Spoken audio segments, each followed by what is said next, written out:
Hello and welcome to CodeWord. This is Samvid Mistry and today we are going to talk about a topic which is quite near and dear to my heart, Java programming language. So there was a discussion in our class which inspired me to make this video, and it is about the differentiation between a reference and an object. So what is a reference and what is an object? We'll see all these things in this video, but the video is mainly about, does Java have pass by reference? The short answer is that it does not. The long answer is it does not, and it contains a proof. Let me show you an example and prove you that Java does not have pass by reference and it only works on pass by value.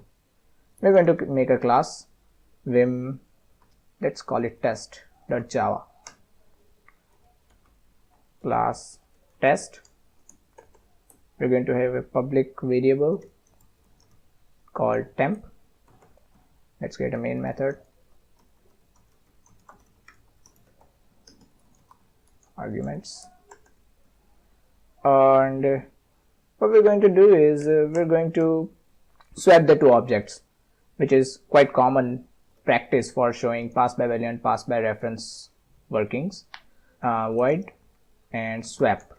We're going to take two test objects, reference 3 and reference 4, and we're going to just swap it. Test temp.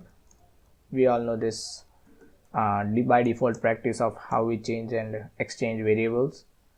Ref3 is ref4 and ref4 is again temp. And what our instructor in the classroom said that the object and the reference are two different things, which is absolutely right. And then he went on to explain something like this. So we have a class called student s, and then we're going to create an object on it, new student, and he said that s on this line, let's see, line number 11 is line number 11 is a reference, which is right, and then on line 12 s is now an object, which I don't think is technically correct, and let's see what is technically correct. So yes, this is a reference. Test reference 1 is new test. Let's create a constructor here to pass the value to temp. Public test int t. Temp is t.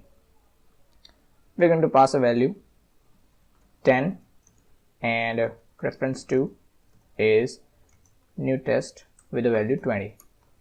So reference 1 and reference 2 are definitely references to memory, and the new keyword defines a new or creates a new object, and that object is definitely present in memory. This reference is pointing to that memory, which is absolutely correct.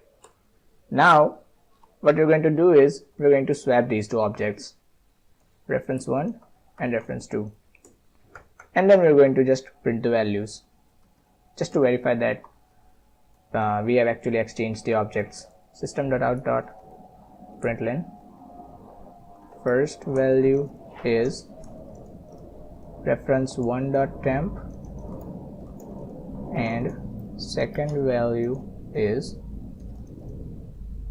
reference 2.temp. okay, seems all right.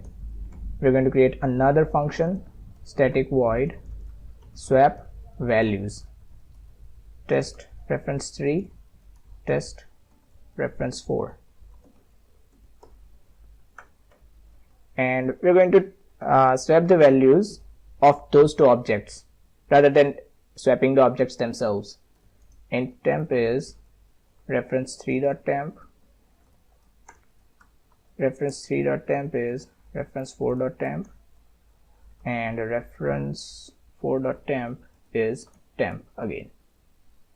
I think this is alright. Let's compile and see if the program works. Java C test.java.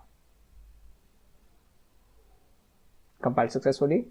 Now what I'm going to tell you to do is what I want you to do is pause the video right now and then look at the program on the screen and try to make out if you can guess what is the output of the program, and then move on to the next section, which is the output of the program, actual output. Let's see. First value is 10 and second value is 20.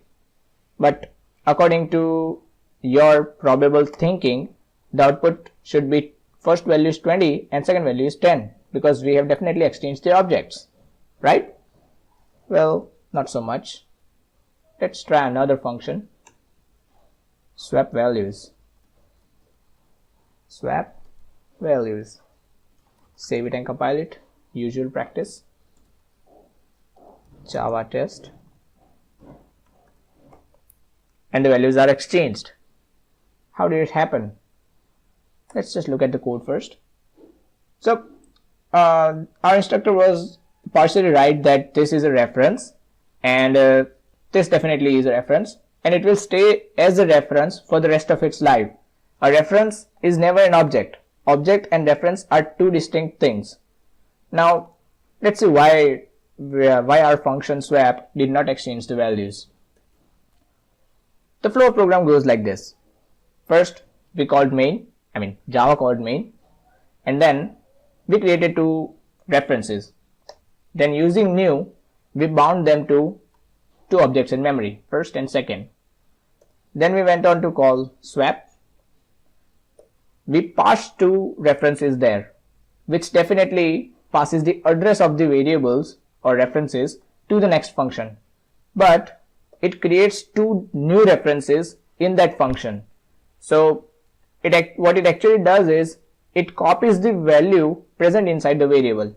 For primitive types, the value inside the variable is the value of the variable itself. But in reference type variables, the value present in them is actually the address of the object in the memory, which is quite different than being object itself. And as we can see, the values are the address is copied, but the references are totally different. And these two objects are definitely bound to our in-memory objects because of the same address. Then what we do is we exchange the references in the swap function, which has a net effect of exchanging them only inside the swap function. As we can see, the references in the main are totally untouched and definitely pointing to the objects which they were pointing to previously. And then we try to print the value, which what it does is it actually prints the value as it was before the calling function swap. As you can see, this is totally pass by value. Then let's look at the swap values case. In swap values, we pass two objects, and then these two objects or references have their attachment with the in-memory objects.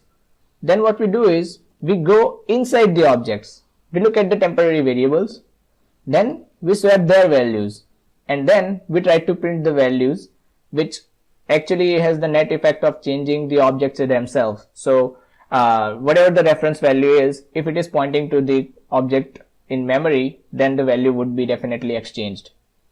I hope this makes it a bit clear about Java language, that it does not have pass by reference and it only works on pass by values.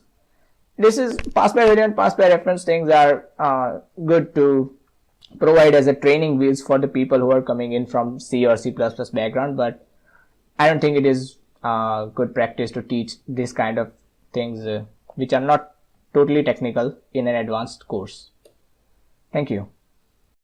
If you liked the video, please hit the thumbs up button, subscribe to my channel, and share this video to all of your friends. Peace.